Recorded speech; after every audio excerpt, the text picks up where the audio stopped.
My daughter-in-law came in screaming, "Get up! Tidy up this house! You don't do anything anymore!" I stayed silent, and then I told her, "Honey, this house isn't yours, and it's the inheritance you're one day not going to see." I decided it was time to remind her who built what she enjoys. Her face changed color when she saw the papers. "Get up! Tidy up this house! You don't do anything anymore!" Tiffany's shout echoed off my kitchen walls like a whip crack. I was sitting at the table with my cup of coffee, the old blue ceramic mug my late husband, Arthur, gave me 40 years ago.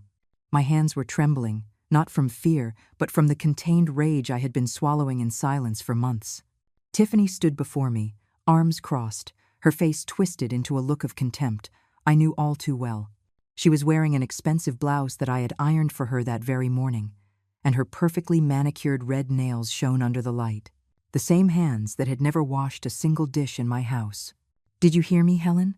Or are you so old you've gone deaf too?" I glanced toward the living room doorway. There he was, my son Kevin. My only son. The child I carried, whom I raised by myself while his father worked in other cities to put food on our table. He was leaning against the wall, his eyes glued to his phone, as if none of this was happening just 6 feet away from him. He said nothing. He didn't defend me. He didn't even look up. I felt something inside me break. It wasn't the first time Tiffany had yelled at me, nor would it be the first time my son pretended not to hear. But that day, that damn day, something shifted. I set my mug down on the table carefully, as if my life depended on not spilling a single drop. I took a deep breath. The smell of freshly brewed coffee still hung in the air, mixed with the aroma of the toast I had made for breakfast. A breakfast that, of course, neither of them had touched. "Tiffany," I said calmly, though my heart was pounding like a war drum, "this house is not yours." She let out a short, mocking laugh. "Oh, it's not? Well, I live here, and if you don't like it, you know where the door is." Kevin still didn't move, still didn't look at me. It was in that moment that I knew the time had come. The time to remind them who built every brick in these walls, who paid for every window, who planted every tree in the garden. I stood up slowly. My knees aren't what they used to be, but that day they held me with a firmness I hadn't felt in years. I walked toward my bedroom without another word. Behind me, I heard Tiffany mutter something, probably another insult, but I didn't care anymore, because inside my closet, kept in a wooden box that no one else knew about, were the papers, the deeds, the documents that proved that this house, every square inch of it, was mine and mine alone. And the time had come for both of them to know it. As I closed my bedroom door, a single sentence flashed through my mind like lightning. I decided it was time to remind her who built what she enjoys. But what they didn't know yet was that the paper I was about to show them wasn't the only secret I was keeping. There was something else, something that would change everything forever. How did we get here? That's the question I ask myself every night as I listen to their laughter from the other side of the wall. Laughter that sounds like mockery, like someone else's triumph, like everything I lost without even realizing it. 3 years ago, my world collapsed. Arthur, my husband, my partner for my entire life, died of a massive heart attack while fixing the roof of this very house. He fell without warning, without a goodbye. He left me alone with a void so vast that for months I didn't know how to breathe. Kevin came to the funeral. He cried, he hugged me, he told me, "Mom, you're not alone. I'm here." A lie. 2 weeks after burying his father, Kevin showed up with Tiffany. They had been married for 6 months. They were living in a tiny apartment in a trendy part of the city, paying a rent that ate up half their income. "Mom," he said, with that soft voice he used as a child when he wanted something, "what if we stayed with you for a little while? Just until we save up for a down payment on our own place. It would be a few months, a year at most." Tiffany smiled, a sweet, almost shy smile. She came over and took my hands. "Helen, I'll take such good care of you. I know it must be so hard to be alone in this big house. We can keep each other company." No one had called me by my first name with such tenderness since my own mother passed. That simple gesture pierced my chest like a hug I'd been needing for years. So I said yes. Of course I said yes. The first few months were manageable. Tiffany would ask me for recipes, for tips on getting out tough stains. She'd invite me to watch soap operas with her in the afternoons. Kevin would come home from work and the three of us would have dinner, like a family. But little by little, like water seeping through cracks, everything started to change. First, it was small things. Tiffany stopped asking me what I wanted for dinner. She would just decide. Then she started moving my things around. "It just looks better here, Helen," she'd say with that smile that increasingly looked more like a mask than a real expression. One day, I came into the living room and my rocking chair, the one where Arthur used to read me the paper on Sundays, was gone. She had put it in the garage. "It just took up too much space," Tiffany explained without looking me in the eye. "I got a new armchair, something more modern." Kevin said nothing. He was watching the football game. Then came the orders disguised as favors. "Helen, could you wash this blouse for me? It's delicate, and you know how to do it best." "Mom, could you make breakfast a little earlier? Tiffany has to leave sooner." "Why don't you take advantage of being home all day and clean the bathroom? After all, we work all day long." Every favor was another stone on my back. But I carried them, because they were my family, because Kevin was my son. Because after Arthur's death, I was so afraid of being alone that I preferred to become a shadow rather than a burden. I became invisible in my own home. I cooked, I washed, I ironed, I cleaned. Tiffany went out shopping with her friends. She'd come back with bags of expensive clothes, shoes that cost more than $300, designer purses. Meanwhile, I wore the same blouses from 10 years ago because I didn't want to bother asking for money for silly things. Kevin worked 12 hours a day at a construction company. He'd come home tired, straight into his wife's arms. He'd barely greet me with a quick kiss on the forehead, like someone greeting a familiar piece of furniture. The months turned into a year, then 2, then 3, and I kept waiting for them to save their money, to leave, for my house to be my house again. But Tiffany was in no hurry. Why would she be? She was living for free in a 2-story house in a nice suburban neighborhood, with a yard, 3 bedrooms, and a 2-car garage. A house that, by my estimates, was worth at least $750,000. A house she was already starting to feel was hers. One night, I couldn't sleep. I got up for a glass of water, and as I passed by their room, I heard them. "Honey, my mom says we should start saving for our own house," Kevin was saying. Tiffany laughed, a dry, humorless laugh. "What for, Kevin? Your mom's already really old. In a few years, this house will be yours anyway. Why waste money on another one?" Silence. A silence that chilled my blood. I waited for my son to say something, to correct her, to defend me. But the only thing I heard was the sound of the mattress shifting and his tired voice. "You're right. It's more practical to stay here." I stood frozen in the hallway, the empty glass in my hand and my heart breaking into pieces no one would ever see. I didn't drink any water that night. I went back to my room. I sat on the bed where I had slept for 40 years next to Arthur, and I cried in silence, with the pillow over my mouth so they wouldn't hear me, because that's how I had learned to cry in my own house, in silence, invisible. But what I didn't know yet was that the conversation I overheard that night was just the beginning of something much worse. Tiffany didn't just want to stay in my house, she wanted to take it. And she had a plan that I would discover very soon. There are days that define you, days that divide your life into a before and an after. For me, that day was a Tuesday in April. I had been in the kitchen since 6 o'clock in the morning. I had slept poorly, as usual. But that morning I woke up with one fixed idea in my head, to make Kevin's favorite pot roast, my grandmother's recipe, which my mother taught me, that I perfected over 30 years. 4 generations of women in that pot. I bought the best cuts of beef at the butcher downtown, the freshest carrots, onions, and herbs. I spent the entire morning searing, sautéing, and mixing. The house smelled like a holiday, like a Sunday, like those times when Kevin was a boy and would eat 3 plates in a row, asking for more.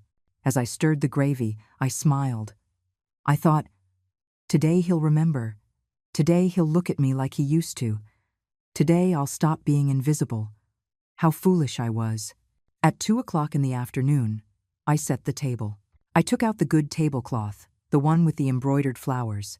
I served the mashed potatoes, the green beans, and warmed up fresh rolls. The pot roast was perfect. It glistened with that deep, rich brown color you only get when you put your soul into the pot. I waited. At 3, I heard Tiffany's car pull in. She was coming from the salon. Her hair was freshly styled, and she smelled of that expensive perfume she always wore.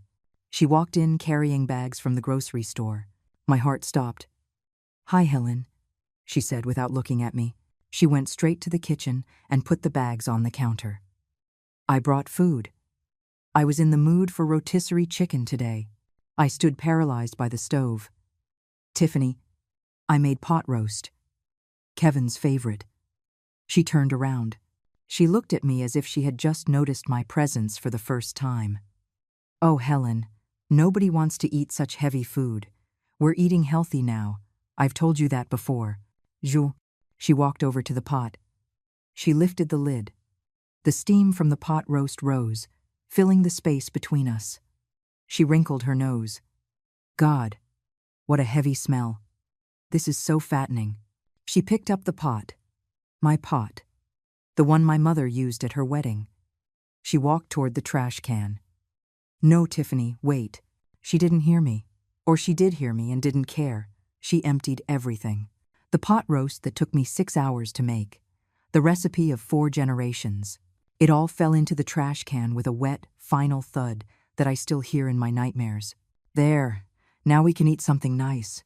She smiled, and that smile was the cruelest thing I had ever seen. My eyes filled with tears, but I said nothing. What could I say? She was my daughter-in-law, my son's wife. I didn't want to cause trouble, so I just nodded. Like an idiot, I nodded. Half an hour later, Kevin arrived. He came in whistling, in a good mood. He took off his work shirt and washed his hands in the sink. "Smells good," he said. "What's for dinner?" "Rotisserie chicken, honey," Tiffany answered, serving him a large plate with a side salad. "Your favorite." A lie. His favorite was the pot roast. It had always been the pot roast. Kevin sat at the table. Tiffany did too.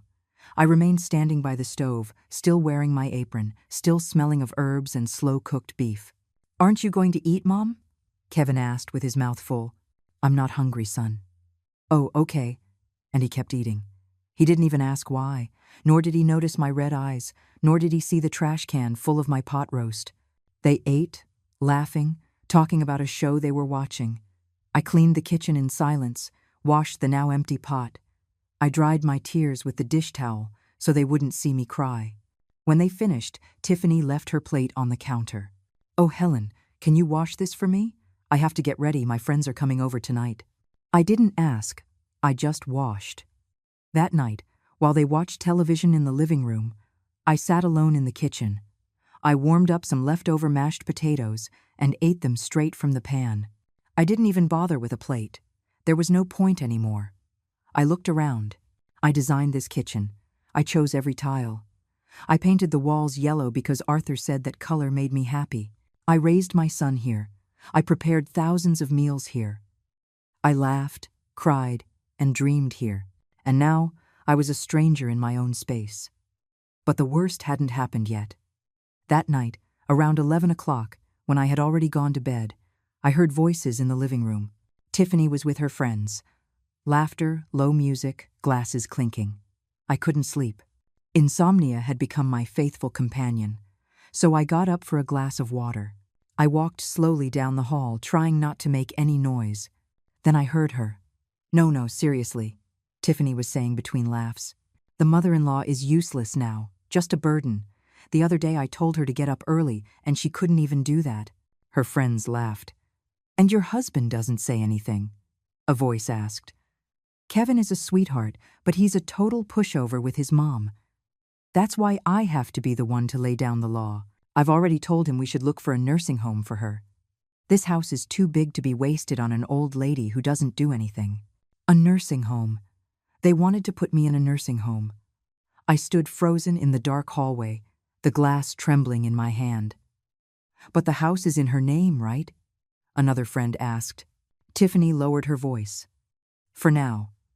But I'm working on that. Kevin already signed some papers." He thinks they're to help with his mom's expenses. But really, she laughed. We'll see. These old ladies don't last forever. The laughter filled the living room. I felt the floor open up beneath my feet. The walls were spinning. I couldn't breathe. I went back to my room without a sound. I closed the door. I sat on the bed. And this time, I didn't cry. Because tears were useless now. Something inside me had changed. Something hard. Something cold. Tiffany thought I was invisible. She thought I was a foolish old woman waiting to die. But she was about to find out that women like me, the ones who build houses with our own hands, don't disappear so easily. And that when a woman stops crying, that's when she becomes most dangerous. Kevin doesn't know the truth. I never told him. Maybe that was my mistake. I let him grow up believing that this house, this life, everything we had, just appeared. As if fate had gifted us a home without asking for anything in return. But the truth is different. The truth hurts. The truth is heavy. And that morning, sitting on my bed, watching the first light of dawn sneak through the window, I decided it was time to remember it. This house wasn't born from nothing. It was born from blood, sweat, and tears that no one saw. It was 1985. Kevin was just 3 years old. We were living in a tiny rooftop apartment in a rough part of the city, a space so small that the bed touched the kitchen wall. Arthur worked as a construction worker, 12, 14 hours a day. I sewed clothes for the neighbors, party dresses, hemming pants, taking in seams, $10 for a job, 25 if I was lucky. We saved every penny. We ate beans and rice, sometimes just bread. Kevin would ask why we never had meat. I told him meat was bad for him, that beans made him stronger. He believed me. Children always believe. Arthur dreamed of giving us a house. Someday, Helen, he would tell me at night, his hands torn up from hauling bricks. Someday, we'll have our own roof over our heads, and no one will ever take it from us. It took us 5 years to save for the down payment on the land. 5 years with no vacations, no new clothes, no celebrations. Every dollar that came in was divided. Half to survive, half for the dream. In 1990, we bought the land. A piece of dirt in what would become a decent suburb. It cost $20,000, a fortune for us. We signed that paper trembling with excitement and fear. It was ours. Finally, something was ours. But an empty lot is not a home. Arthur got a job in Texas, a big construction project, a 6-month job that paid double. He took it. He had to. Kevin and I were left alone in the city. With the money Arthur sent, we started to build. But we didn't have enough to hire a full crew. So I did it. Yes, I, with my own 2 hands. I hired a contractor 2 days a week to teach me the basics. The rest of the time, I worked alone. I mixed cement, hauled bricks, put up walls. Kevin played among the rubble while I worked. I would feed him peanut butter sandwiches I made in the early morning. Then I'd leave him with the neighbor and go back to the site. My site. My hands filled with calluses. My back ached so much that some nights I couldn't sleep. I lost 30 pounds. My face became tanned from the sun, wrinkled before its time. But the walls grew. One day, I needed money urgently for the foundation. Arthur had just sent his paycheck, but it wasn't enough. I was short $2,000. We had nothing else. Nothing, except for my earrings. The gold earrings Arthur gave me on our wedding day. The only nice earrings I ever owned. I wore them every day. They were my treasure. I took them off in front of the mirror. I kissed each one, and I sold them. $2,000. I never told Arthur. I didn't want him to carry that guilt. When he asked about the earrings, I told him I had lost them. He was sad, but he didn't say anything more. Neither did I. The construction took 3 years. 3 years of raising walls, putting in windows, mixing cement, painting. 3 years in which Kevin grew up watching his mother turn into something between a woman and a machine. When Arthur came back from Texas, the house was almost finished. He just stood in front of it, his eyes filled with tears. "You did this?" he asked me. "We did," I said. "You paid for it. I built it." We hugged, crying in the middle of the street. Kevin, who was 8 by then, ran to us laughing. "We have a house, Dad! We have a house!" We moved in on a 4th of July in 1993. I remember the date because that night we ate dinner on a blanket on the floor, watching the fireworks through the window. We didn't have any furniture yet, but we had a roof, we had walls, we had a home. Kevin slept in his own room that night for the first time in his life. I stayed awake, walking through every corner, touching the walls I had raised myself, the doors I had painted, the yard where I planted the first tree with my dirt-caked hands. This house was not an inheritance, it was not luck, it was not a gift. It was 30 years of sacrifice, of sleepless nights, of meatless meals, of torn-up hands, of postponed dreams, of wedding earrings sold in silence. Every brick in these walls has my blood on it. Every window reflects the tears I hid. Every corner holds a piece of my life, and Kevin knew none of this. For him, this house was always here, like the air, like the water, something that simply existed and always would. I never told him the details. I wanted him to have a happy childhood, without the weight of our sacrifices. I wanted him to grow up light, free of guilt. But now I realize I made a mistake, because when you don't know the price of things, you don't know how to value them. And my son didn't value this house.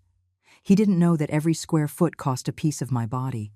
He didn't know that the yard where Tiffany now hosted her parties was the same yard where I planted roses with broken nails. He knew nothing. And Tiffany.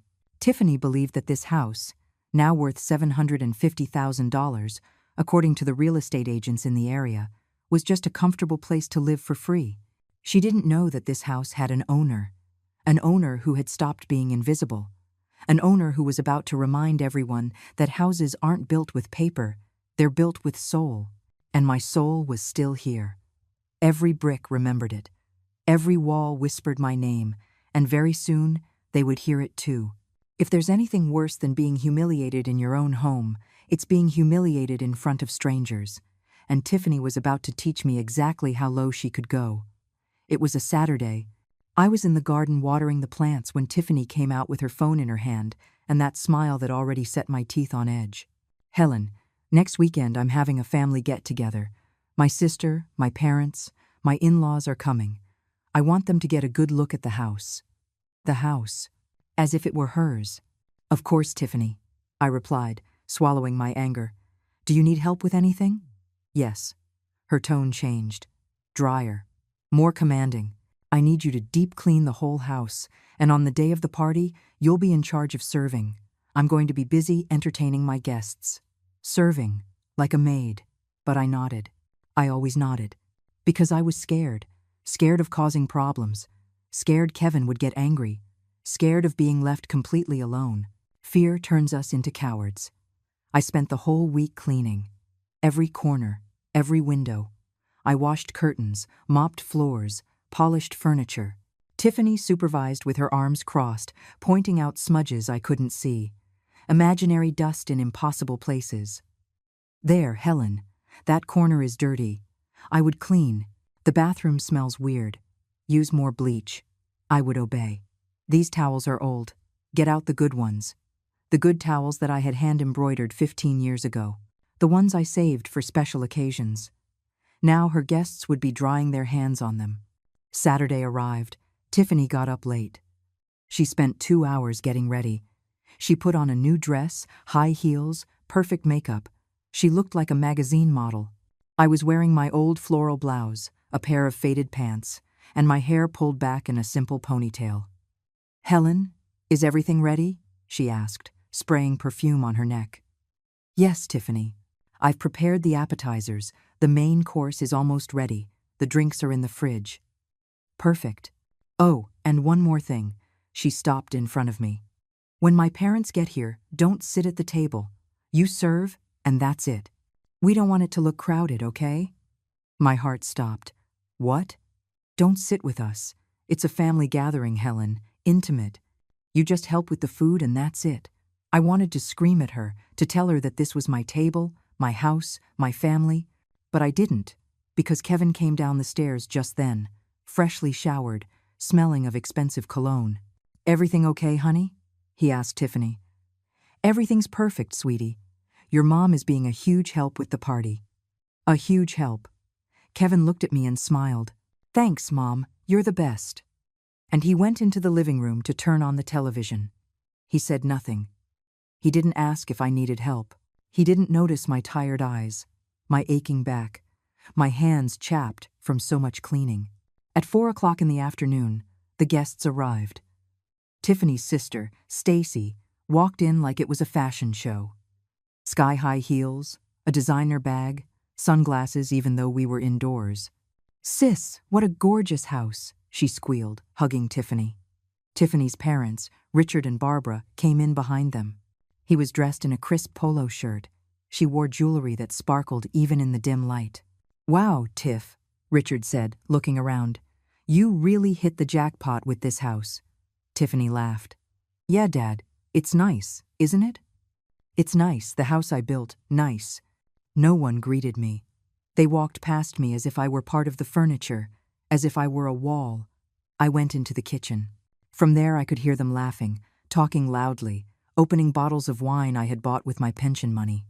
I served the appetizers, cheeses, cured meats, olives, all on the good china Arthur gave me for our 20th anniversary. I carried the trays to the dining room table. Everyone was already seated. 8 people around my table. "Thanks, Helen," Tiffany said without looking at me. The others didn't look at me either. I went back to the kitchen. I served the food, shrimp, pasta, salad, garlic bread, all prepared by me since 6 in the morning. I brought the plates out one by one. My knees ached, my hands trembled from exhaustion. When I returned with the last plate, Richard raised his glass. "A toast to my daughter and my son-in-law, for this beautiful house where they will build their family."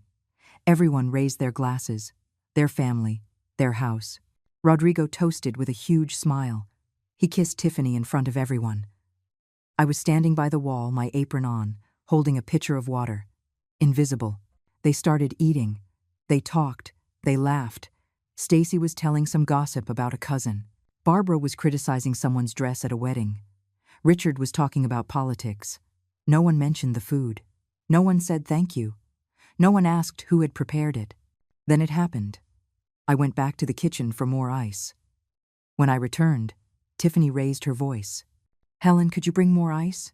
It's the only thing we ask you to do, since you don't work or contribute anything to this house." Silence fell like a stone. Everyone turned to look at me. I felt my face turn red, my hands start to shake. Stacy let out an awkward laugh. Barbara murmured, "Oh, Tiff, don't be so harsh." But her tone wasn't scolding, it was one of complicity, as if to say, "You're right, but don't say it so loud." Richard took a sip of his wine and looked away. "Kevin?" Kevin kept eating. He said nothing. "Yes, of course," I whispered. "I'll get the ice." I walked to the kitchen, my legs trembling. I closed the door, and there, standing in front of the refrigerator, with the ice in my hands, something inside me broke. It wasn't a loud sob. It was silent. The tears just fell, without a sound, without drama. I looked at my hands, these hands that raised these walls, that cooked thousands of meals, that carried Kevin when he was a baby, that held Arthur when he was sick. These hands were now trembling, holding a bag of ice. I went to the bathroom. I splashed cold water on my face. I looked in the mirror. A 68-year-old woman stared back at me, tired, humiliated, broken. I didn't recognize that woman. Where was the Helen who built a house with her own hands? Where was the woman who sold her wedding earrings without crying? Where was that strength? I took a deep breath, and in that moment, something changed. No more. Not anymore. I walked out of the bathroom. I brought the ice. I put it on the table without a word. Tiffany didn't even look at me, but I looked at her, and for the first time in months, I didn't look away. Because that night, while I cleaned the plates they had dirtied, while I put away the china they had used, while I mopped the floor where they had spilled wine, I made a decision. I was no longer going to be invisible.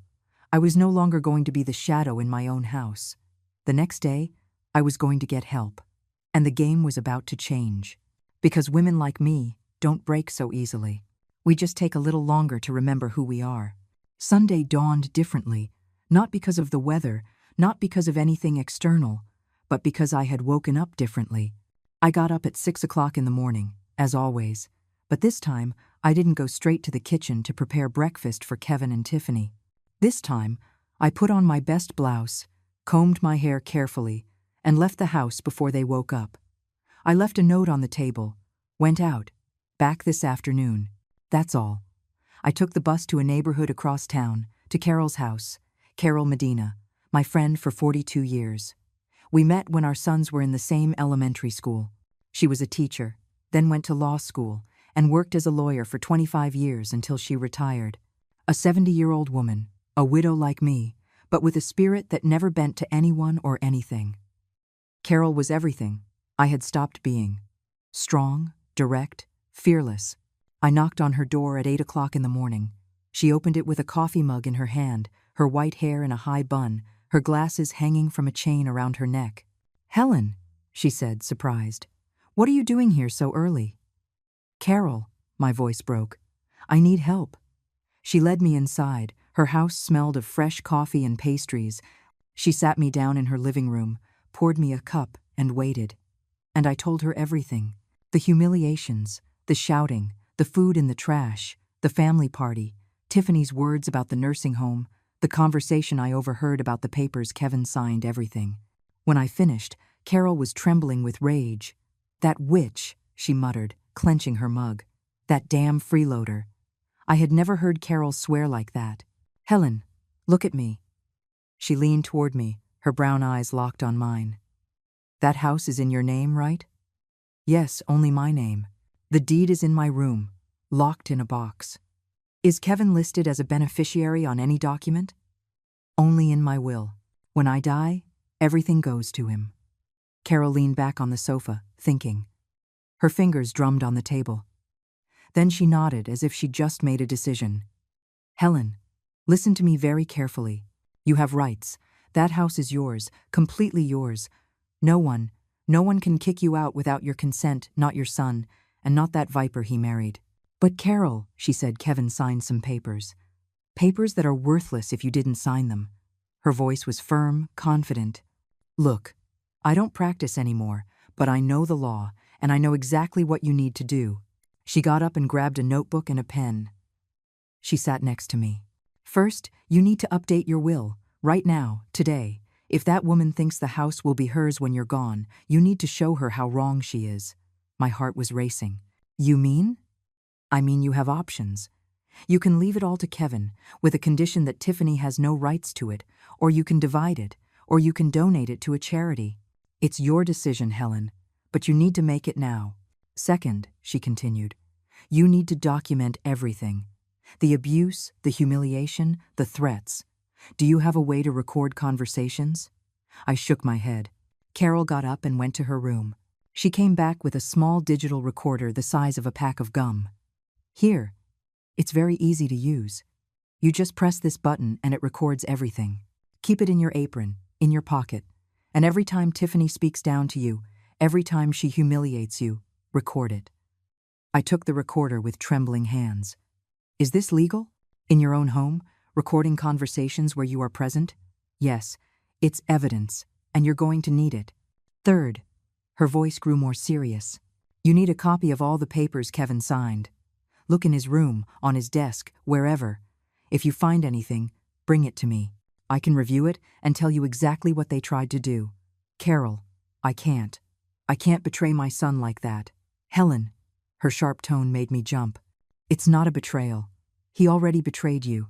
He let that woman humiliate you. He signed papers without telling you. He stayed silent while they treated you like trash." Tears rolled down my cheeks. "He's my son, Carol. My only son." "I know." Her voice softened. She took my hands in hers. "And that's exactly why you need to do this.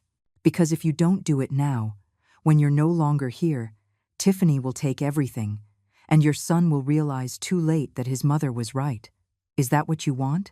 She was right. God, it hurt to admit she was right." Fourth, Carol continued, letting go of my hands and writing in her notebook. "You are going to get a legal inventory of your property. Every piece of furniture, every valuable object, every detail. I know a lawyer who can help you. His name is Stephen Price. He's good, honest, and not too expensive. I'm going to call him today. Carol, I don't have much money. How much do you get from your pension? $1,200 a month, but almost all of it goes to house expenses. Tiffany says I have to contribute. Carol closed her eyes and took a deep breath, as if praying for patience. Helen, you don't have to contribute. They are living in your house, for free. How much would it cost to rent a house like yours in this area? $2,000? $2,500? They are robbing you, do you understand? They are robbing you of your money, your house, and your dignity. Her words hit me like cold water. I woke up. You're right, I whispered. Of course I'm right. She smiled for the first time all morning. And now you're going to get your life back. But you need to be smart. You can't confront them yet. First, you gather evidence. First, you fix your papers. First, you protect yourself. And when the time comes... She paused. She looked at me intently. When the time comes, you hit them, and it has to be so hard that they can't get back up. We spent the whole morning planning. Carol called the lawyer, Stephen. She explained my situation. He could see me on Wednesday. It would cost me $200 for the consultation and $150 for each document. It was a lot of money for me, but Carol insisted it was necessary. If you need it, I'll lend it to you, she said. No, Carol, you've done so much. Then use your pension. Stop spending it on that house. Use it on yourself, on protecting yourself. She was right. Again, she gave me clear instructions. Record every conversation where Tiffany humiliated me. Find the papers Kevin signed. Make a list of all my valuables. Say nothing to anyone. Act normal. Continue being the same, submissive, quiet Helen. Until the time came. And when will that be? I asked. Carol smiled.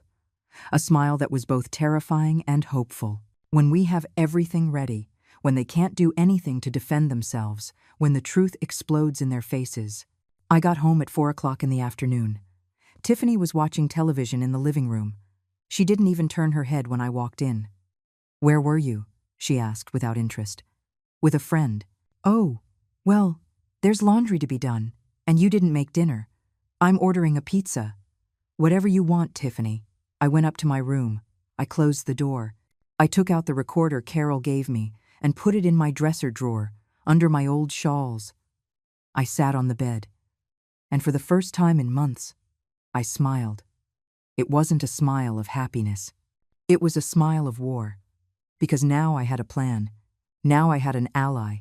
And very soon Tiffany was going to find out that old women know how to bite back. 2 weeks passed. 2 weeks of pretending. 2 weeks of being the invisible, submissive, quiet Helen. But inside, everything had changed. The recorder became my secret weapon. I always carried it in the pocket of my apron. Every time Tiffany yelled at me, I pressed the button. Every time she insulted me, it was recorded. Every time she treated me like trash, the evidence grew. I already had 8 recordings. 8 pieces of proof of her true colors. On Wednesday, I went to see the lawyer, Stephen Price, a serious man in his 50s, with a gray suit and thick glasses. He received me in his small but tidy office. I told him everything.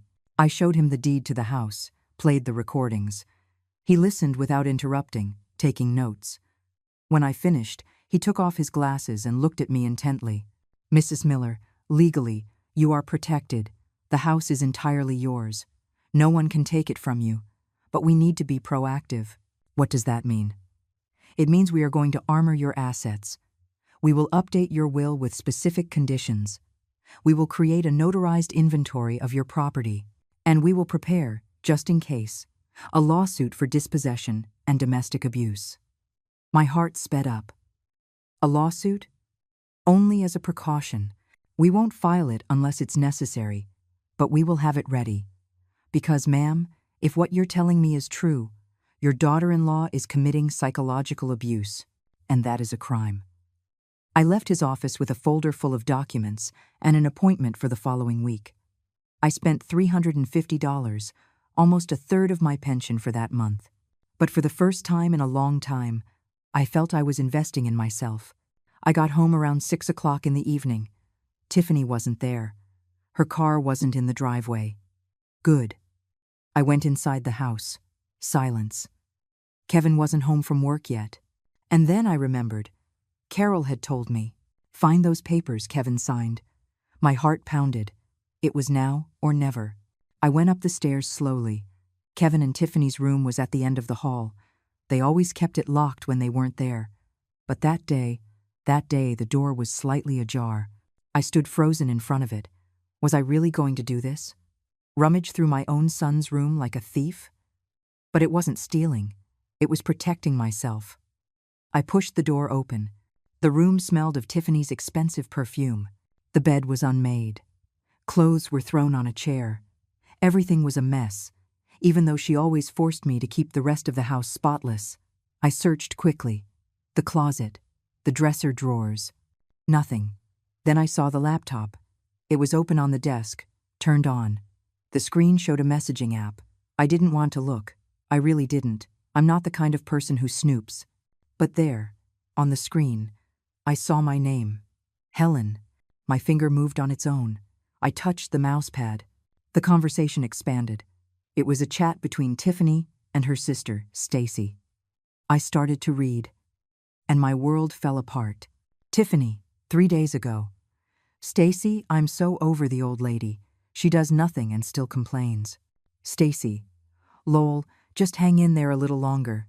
She doesn't have much time left. Tiffany, I hope so. But in the meantime, I need to secure things.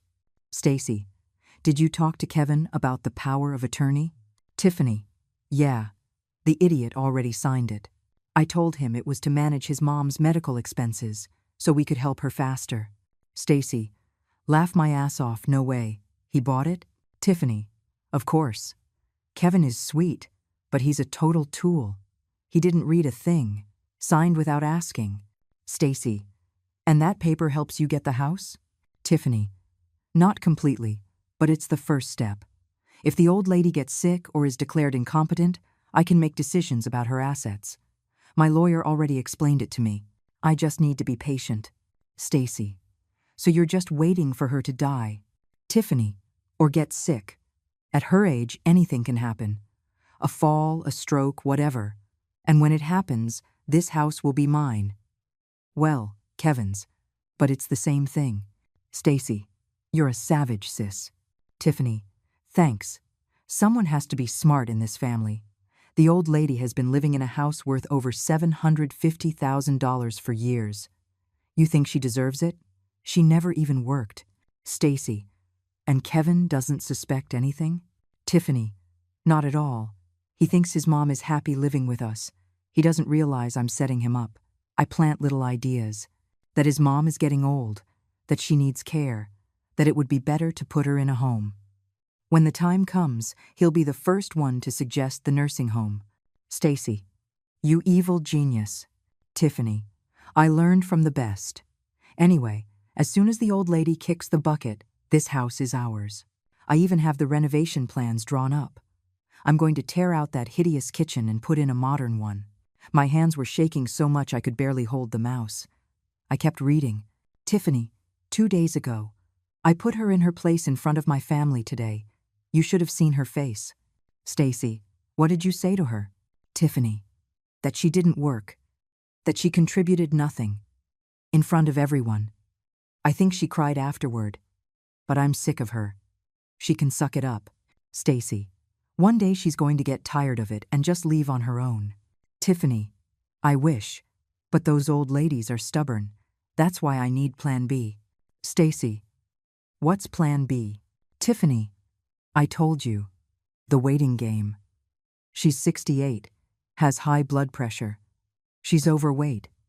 She could have a heart attack any day, and I'll be right there, with the power of attorney signed by Kevin, ready to make decisions. I couldn't read anymore. My legs gave out. I sat down at the desk, my vision blurred by tears. My daughter-in-law was waiting for me to die. Worse, she was planning for it. And my son. My son had given her the tools to do it. I took out my phone with trembling hands. Carol had taught me how to take screenshots. I took pictures of the entire conversation, one by one, every message, every venomous word. When I finished, I put my phone away. I turned off the laptop exactly as it was. I stood up. I left the room. I closed the door. I went downstairs like a zombie. I reached my room. I sat on the bed. And I didn't cry. I couldn't cry, because the pain was too great for tears. My daughter-in-law wanted me to die to get my house, and my son had signed papers that would give her power over my life. Kevin didn't know. I wanted to believe he didn't know, that Tiffany had tricked him, that my son wasn't capable of betraying me like that. But even if he didn't know, he chose to believe her instead of asking me. He chose his comfort over my dignity. He chose silence over defending me. And that hurt more than any conscious betrayal. I didn't leave my room that night. I heard when Tiffany arrived. I heard when Kevin got home from work. I heard their laughter, their conversations, the sound of the television, a normal life. As if nothing was wrong, I lay in the darkness staring at the ceiling, feeling something inside me die. But at the same time, something was being born. Something cold, something hard, something relentless. The next morning, I called Carol. "I found it," I said in a flat voice. "I found everything. Come now, bring it all." And I went, because now it wasn't just about getting my house back. It was about saving my life. Carol read the messages 3 times. We were sitting in her kitchen. I was sipping chamomile tea with shaky hands. She held my phone, scrolling through the screenshots again and again. Her face grew paler with each one. "Helen," she finally said, placing the phone on the table. "This is extremely serious. This isn't just abuse. This is conspiracy, fraud, attempted dispossession." "What do I do, Carol? What do I do?" "First, breathe." She took my hands. "Second, send these screenshots to the lawyer, Stephen, right now. And third," she paused. "Third what?" "Third, you need to confront your son. Not Tiffany, Kevin. He signed those papers. You need to know exactly what he signed and if he understands what he did." My stomach churned. "Carol, I can't. If I tell him anything, Tiffany will find out. And if she realizes I found those messages..." "You're right." Carol thought for a moment. "Then do it another way. Ask him casually. Tell him you're organizing your papers, that you need to know if he signed anything related to you, that it's for the lawyer." It made sense, but it terrified me. I went home that afternoon with a plan. Kevin got home from work at 7. Tiffany was out with her friends, as usual. It was my chance. I found him in the living room, changing his shoes. "Son," I said softly, "can we talk for a moment?" He looked up, surprised. It had been weeks since I'd initiated a conversation with him. "Sure, Mom, what's up?" I sat on the sofa across from him. I took a deep breath. "I'm organizing my documents, house papers, the will, things like that. And I need to ask you something." "Okay. Have you signed any documents related to me recently? Any power of attorney? Any legal paper?" Kevin blinked. His face turned slightly red. Yeah. "Well, Tiffany asked me to sign some papers. She said they were to help with your medical expenses, so if you needed something urgently, we could handle it faster." My heart stopped. "What kind of paper was it, Kevin?" "Well, I don't know exactly. Tiffany said her cousin, the lawyer, prepared them. Something about a power of attorney for health matters, I think." "Did you read what you signed?" Silence. "Kevin, did you read the papers?" He looked down. "Not completely. I trust Tiffany, Mom. She just wants to help you." I felt something shatter inside my chest. "Son," my voice trembled, "that power you signed, do you know what it means? It means that if something happens to you, we can make quick decisions to help you." "No, Kevin. It means you gave your wife power over my assets, over my house, over my life." His face changed. Confusion, then denial. "No, Mom. It's not like that. Tiffany explained that." "Tiffany explained? Or did you read the document?" "Mom, what are you implying?" I stood up, took out my phone. With trembling hands, I opened the screenshots. "I'm implying that your wife deceived you, and here is the proof." I showed him the phone. Kevin started to read. His face went from confusion to shock, from shock to disbelief. "No, This can't be real. It is real. They are messages between her and her sister. Read it all, Kevin. Read what your wife thinks of me. Read what she plans to do. He kept reading. His hands started to shake. His breathing grew rapid. When he got to the message where Tiffany said, "As soon as the old lady kicks the bucket, this house is ours," his face turned white as a sheet. "Mom, I didn't know." "You didn't know? Or you didn't want to see?" "I didn't know," he yelled, jumping up from the sofa. "I would never, ever sign something to hurt you. But you did sign it, without reading, without asking, because you trust her more than your own mother. Isn't that right?" "No," my voice broke. "Kevin, how many times have you defended me in these 3 years? How many times have you spoken up when she humiliates me? How many times have you asked how I am?"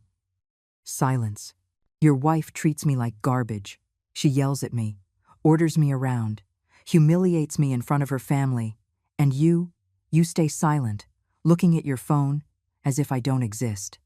Mom, I thought you two just had your differences." "Differences?" I let out a bitter laugh. "Son, she told me they wanted to put me in a nursing home. She threw the pot roast I made for you in the trash. She forced me to serve them like a maid. And you never said a thing." Tears started to roll down his cheeks. I didn't realize it was that serious." "You didn't realize because you didn't want to see. Because it was more comfortable not to see." Just then, we heard the front door open. Tiffany was home. "Honey, I'm back," she called from the entryway. Kevin and I froze, looking at each other. Tiffany walked into the living room, saw both of us, and her smile vanished. "What's going on here?" Kevin turned to her. His face was a mask of pain and rage. "What's going on? What's going on?" His voice trembled. "Why don't you explain this?" He showed her my phone with the messages. Tiffany's face went from pink to white in seconds. "Kevin, You what, Tiffany? You what?" His voice rose. "You tricked me into signing a power of attorney? You're waiting for my mom to die so you can take her house? It's not what it looks like." "Then what is it? Explain it to me." Tiffany looked at me with pure, unmasked hatred. "You," she pointed a finger at me. "You went into my room? You spied on my computer? Don't you talk to my mother like that." Kevin's shout shook the walls.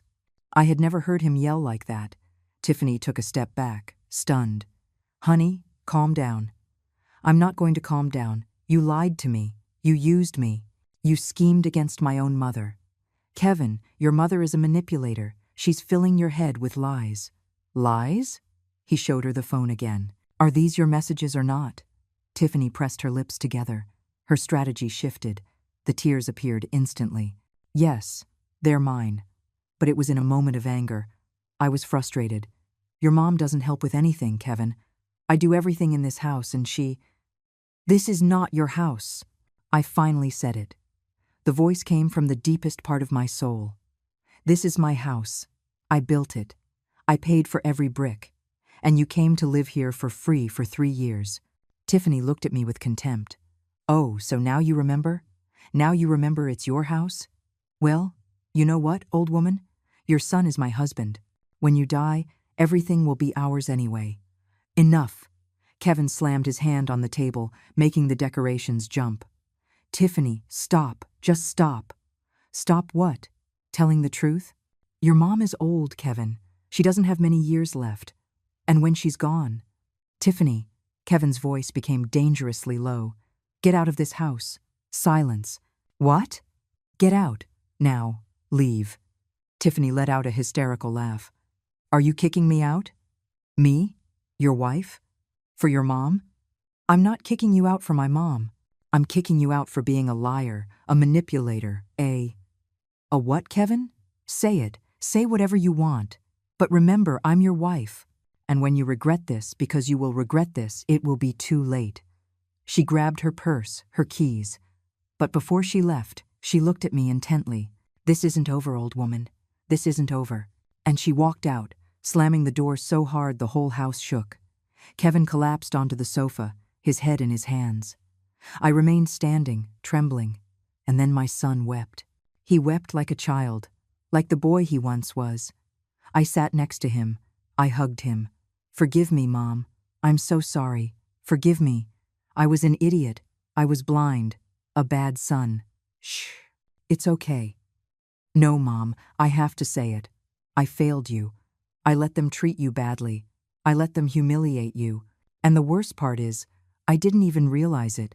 I just wanted things to work out. I wanted to have a happy family. And I ended up losing the only real family I have." I held him tighter. This was the moment I had been waiting for 3 years. That hug, those words. But nothing would ever be the same again. Because the cracks that open in a heart never fully heal. They just scar. And scars ache when the weather changes. Tiffany didn't come back that night, nor the next. Kevin stayed home like a ghost. He took time off from work. He barely ate. He barely spoke. He just spent his time in his room, phone off, staring at the ceiling. I didn't sleep well either. But for the first time in years, it wasn't out of fear. It was because of what was coming. Because Tiffany had said something before she left. This isn't over, and I knew she was right. Carol came to visit me on the 3rd day. She brought the lawyer, Stephen, with her. The 3 of us sat in the living room. Kevin came downstairs when he heard unfamiliar voices. "Mom? Who?" "This is my lawyer, son, and my friend Carol. We need to talk about something important. All of us together." Kevin sat down nervously. Stephen opened his briefcase. He took out several documents. "Mrs. Miller," as I explained, "I've prepared everything you asked for. The new will, the notarized inventory." And then he pulled out another document. "I also obtained a copy of the power of attorney your son signed." Kevin tensed up. "How?" "I have contacts at the Public Records Office," Stephen explained. "And let me tell you something, young man. What you signed is very serious." He showed Kevin the document. Kevin took it with trembling hands. "This power," Stephen continued, "gives your wife the authority to make decisions about your mother's assets in case of incapacity. She could have her committed, sell her property, take control of her bank accounts, all under the pretext of caring for her." Kevin turned pale. "But I just wanted to help." "I know, son," I said softly, "but good intentions don't erase mistakes. Tiffany deceived you, and now we need to fix it." "The good news," Stephen interjected, "is that this power can be revoked. Your mother never signed it, never authorized it, and there is evidence of fraud. We can nullify it easily." "Do it," Kevin said immediately. "Nullify it, whatever it takes." Stephen nodded, taking out other papers. "I also prepared this, a new will for your mother. Very specific, very clear." He looked at me. It was my turn. "Kevin," I took a deep breath. "I need you to understand something. This house is mine. I built it with my hands, I paid for it with my life, and when I'm no longer here, it will be yours." His eyes filled with tears. "Mom, you don't have to." "Let me finish. It will be yours, but with conditions. Tiffany will have no rights to it, not now, not when I die, not even if you stay married. This house will never be hers. Do you understand?" Kevin nodded, crying. "I understand, and I swear to you, Mom, I'm going to file for divorce. I can't be with someone who hurt you so much. That's your decision, son, not mine. I'm just protecting what's mine." Carol leaned forward. "Helen, are you sure about what we agreed on?" I nodded. "Completely sure." Stephen began to explain. "The will divides the inheritance as follows. 50% to Kevin, with the clause that Tiffany can claim nothing, and 50% to the foundation, for the support of abandoned elderly." Kevin looked up, surprised. "A foundation?" "Yes, son. I learned about that organization years ago. They help older people whose families have abandoned them, who no one cares for, who no one respects. I almost became one of them. And when I'm no longer here, I want my house to help others who went through the same thing." "Mom," his voice broke. "Don't cry. It's my decision. You will have half, more than enough, and you will learn to value it, because now you know what it costs." Stephen continued reviewing documents with me. Inventory of furniture, jewelry, bank accounts. Everything was recorded. Everything was protected. I signed each paper with a steady hand. Carol squeezed my shoulder. I'm proud of you. When we were done, it was already 6 o'clock in the evening. There's one more thing, Stephen said, about the domestic abuse lawsuit we prepared. Lawsuit? Kevin asked, alarmed. Yes, your mother has the right to file it for the psychological abuse she suffered. We have evidence. The recordings, the messages, witnesses.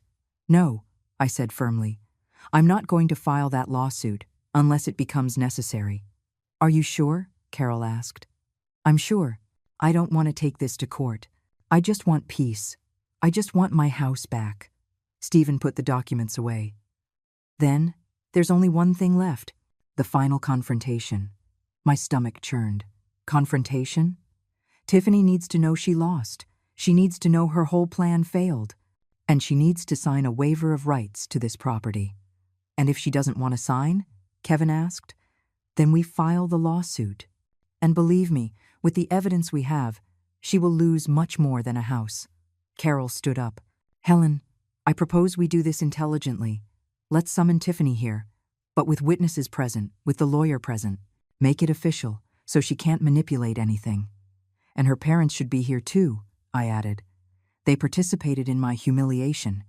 They need to know too. Kevin looked at me, surprised. You want Tiffany's parents to come? Yes, I want everyone to see who I really am. I want everyone to know the truth. Carol smiled, a smile of pride. That's it, my friend. That's it. We agreed that the meeting would be the following Saturday. In my house, in my living room, on my territory. Kevin called Tiffany that night.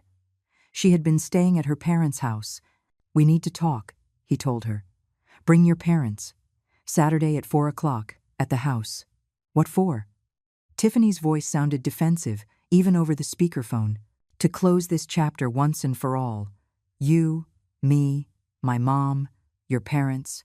The way it should be. There was a silence on the other end. Fine, we'll be there. She hung up. Kevin looked at me. Mom, are you sure about this? More sure than ever, son. The following days passed slowly. I mentally prepared what I was going to say. I rehearsed in my room, in front of the mirror. I practiced keeping my voice steady, my gaze direct. Carol came by every day. She encouraged me. She reminded me of my strength. You built this house with your hands, Helen. Now you will defend it with your voice. Kevin changed too. He started cleaning, cooking, helping. As if he were trying to repair 3 years of absence in 3 days. You don't have to do that, son. Yes, I do, Mom. I should have been doing it from the beginning. Saturday arrived. I woke up early. I took a shower. I put on my best blouse, the blue one Arthur had given me so many years ago. I combed my hair carefully. I looked in the mirror. The woman who looked back at me was no longer invisible. At 3 o'clock in the afternoon, Carol arrived with the lawyer, Stephen. We arranged the papers on the living room table. Everything ready, everything prepared. At 4 o'clock sharp, the doorbell rang. Kevin opened the door. There they were, Tiffany with her arms crossed and a sour look on her face. Richard and Barbara, confused, not understanding why they had been summoned.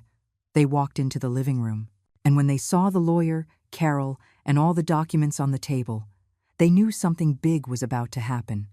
I stood up. I looked at them one by one, and with a firm, clear voice, without trembling, I said, "Thank you for coming. It's time for you to know the truth, the whole truth." Tiffany clenched her jaw. Richard looked uncomfortable. Barbara looked nervously at the papers. And I was ready to take back my life. "Please, sit down." My voice sounded so firm it even surprised me. Tiffany didn't move. She remained standing, arms crossed, looking at me with contempt. "What is all this, Helen? Some kind of show?" "Sit down, Tiffany." Kevin's voice was hard, cold. He was no longer the weak man she manipulated. Something in his tone made Tiffany obey. She sat on the sofa, next to her parents. Richard and Barbara exchanged confused glances. Stephen cleared his throat. "Good afternoon.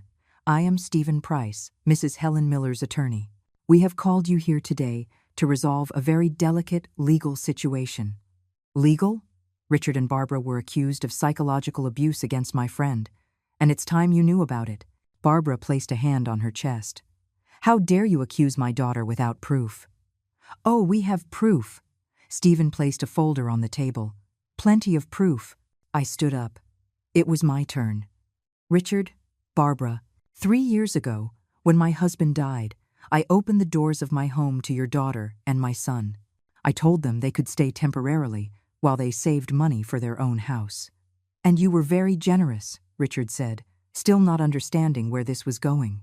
Generous? I let out a bitter laugh. Do you know how much it would cost to rent a house like this? $2,500 a month, minimum. Your daughter lived here for free for 3 years. That's $90,000 I saved them. Richard blinked. But your family. Exactly, we're family. That's why I expected respect. I expected gratitude. Instead, I received humiliation. Barbara shook her head. Helen, if there were any misunderstandings. They weren't misunderstandings. I took out the recorder and placed it on the table. They were abuses, and they are recorded. I pressed play. Tiffany's voice filled the room. Get up. Tidy up this house. You don't do anything anymore. Then, another clip. It's the only thing we ask you to do, since you don't work or contribute anything. Barbara turned pale. I pressed another recording. Nobody wants to eat that greasy junk, Helen. We're eating healthy now. And another. Helen, could you bring more ice? It's the only thing we ask you to do, since you don't work or contribute anything. That last one, they had heard themselves in person at the family gathering where she humiliated me in front of everyone. Richard looked down. But that's just, Tiffany started. Just what? I interrupted her. Just the way you are? Just jokes? No, Tiffany, it's abuse. And there's more. I took out my phone. I opened the screenshots. These are messages between your daughter and her sister, Stacy. Read them. Read all of them. I handed the phone to Richard. He began to read. His face grew darker and darker. Barbara read over his shoulder.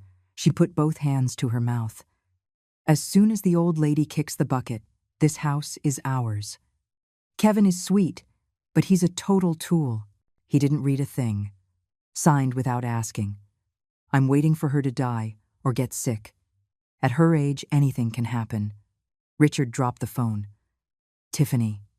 His voice trembled. What is this? Dad, I was angry. They were just words. Just words? Richard stood up, shaking with rage. You said you were waiting for this woman to die.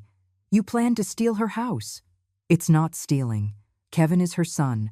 The house was going to be ours anyway. The house is mine. My voice cut through the air like a knife. Mine alone. And it will remain mine until the day I decide otherwise. Stephen spoke up. But there's more. Tiffany had Kevin sign a fraudulent power of attorney.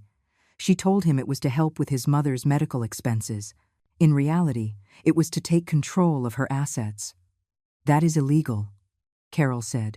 It's fraud. It's a criminal offense. Barbara started to cry.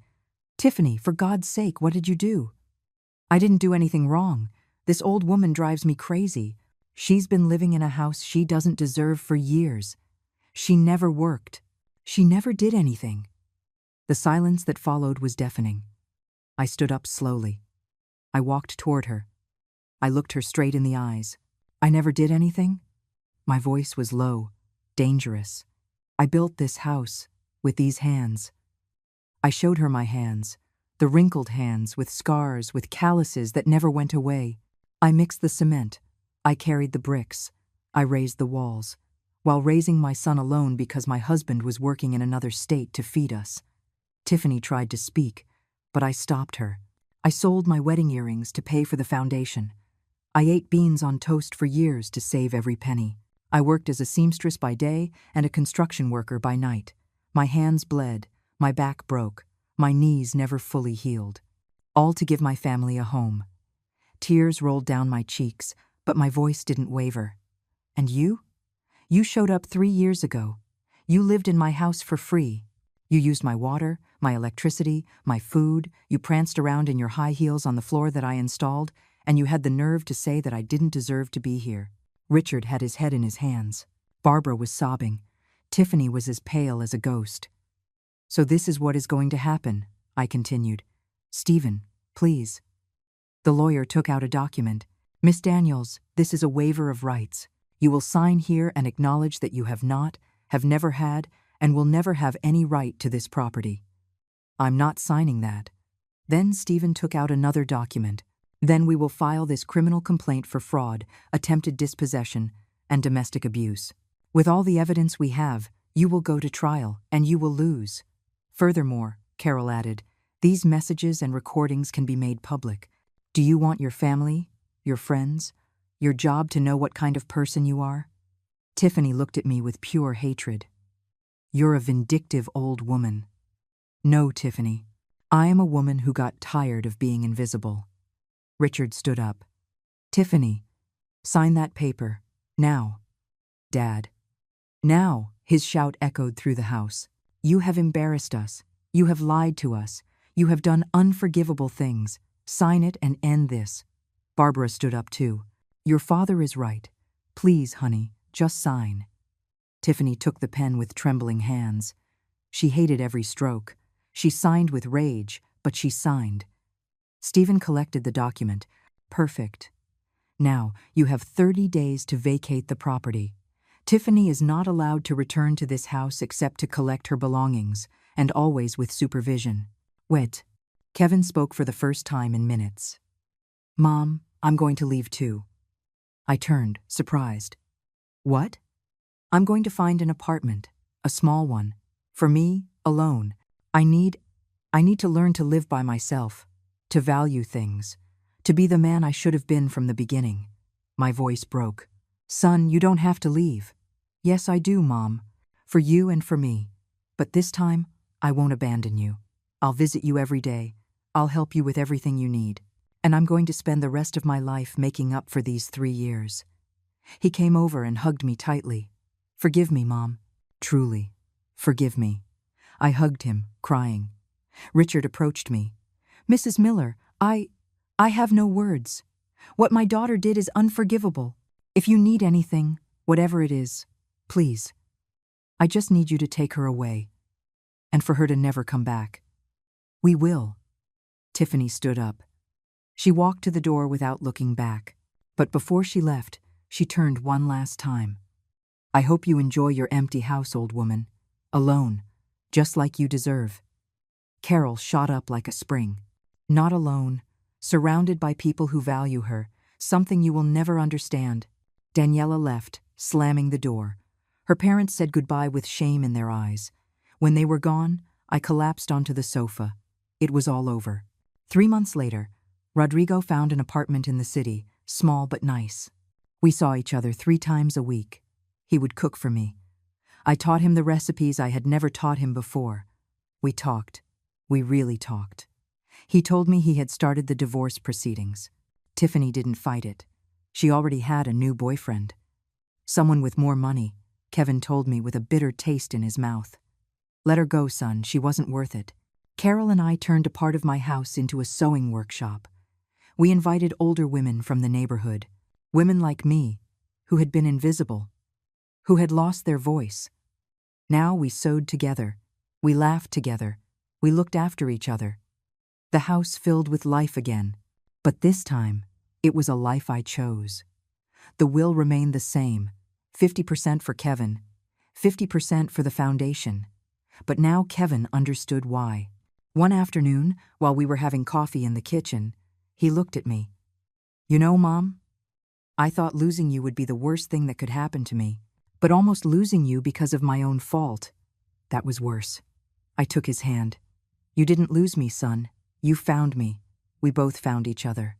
He smiled, a sad but real smile.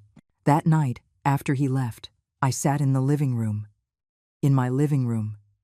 In my house. The house I built with my hands, the house I defended with my voice, the house where I finally became visible again. I looked at the walls. I touched the furniture. I took a deep breath. And for the first time in years, I felt at peace. Because the greatest inheritance I left my son wasn't walls and bricks. It was a lesson he will never forget. That homes are built with effort. That respect is earned with actions. And that a 68-year-old woman, when she decides to stop being invisible, can move mountains. I built this house with love and sacrifice, and that is how I will enjoy it, on my terms, surrounded by those who value me. Because in the end, the most important thing is not what you leave when you go, it's how you lived while you were here. And I lived. I finally lived. Sometimes we think that family love is unconditional, that blood forgives everything, that we must endure in silence to keep the peace. But there is something more important than peace: dignity. And when we lose our dignity, we lose everything. If you are going through something similar, if someone makes you feel invisible in your own life, remember this: it is never too late to reclaim your voice. It is never too late to defend yourself. It is never too late to remind the world who you are. This story is for all the women who built empires in silence, for all those who gave everything and received nothing, for all those who were once invisible. You are stronger than you think, and you deserve to be seen. If this story touched your heart, leave me a comment telling me, where are you watching from? What impacted you the most about Helen's story? Give it a like if you think she made the right decision. And subscribe to keep hearing real-life stories that inspire, move us, and remind us that it's never too late to reclaim our dignity. See you in the next video.